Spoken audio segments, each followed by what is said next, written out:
Hello and welcome to another level 3 video, concentrating still on the beating curves. In this session we're going to talk about the burst curve. Before I show you the curve, one of the points I want to make is that I always tell my students that burst is really a combination of tear and tensile.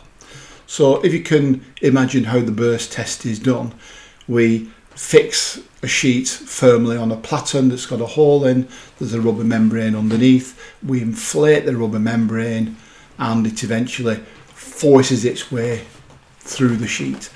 So if you ever watch that action going on, if you watch that rubber membrane forcing its way through the sheet, it does look like a combination of tearing and the tensile strength as well. So that's the thing to bear in mind. So there's a typical burst curve, and as you expect, it continually increases, very much like a tensile curve. Burst isn't so much dependent on fibre length as some other properties are, like folding endurance, for example. So what are the things that's contributing? Well, first of all, external fibrillation. As the fibres become more fibrillated during the beating process, we've got more surface area, more fibre contact, more hydrogen bonding, so you would expect this curve to increase. We have fibre collapse, or the lumen collapsing. The fibre collapse will mean that we have flatter fibres, therefore more contact area, more hydrogen bonding, increased fibre-fibre bonding.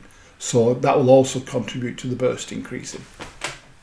And finally, we have an increase in fibre flexibility as we push water into the walls or between the walls, particularly between the S1 and S2 and S2 and S3.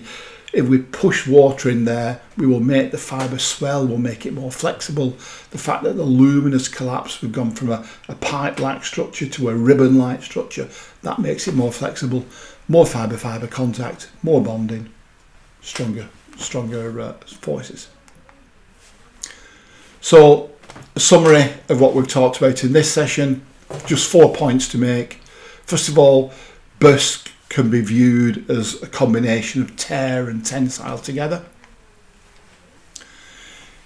Increasing external fibrillation will increase fibre-fibre bonding, therefore burst will increase.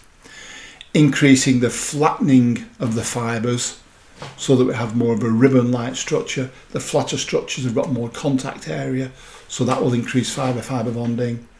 And finally, by pushing the water into the fibres, we will have more flexible fibres. The lumen collapsing will contribute to the flexibility of the fibre, and therefore, as the fibres bend over each other, we will have more fibre-fibre bonding. Thank you for listening to this short video, and please feel free to follow us on any of this social media.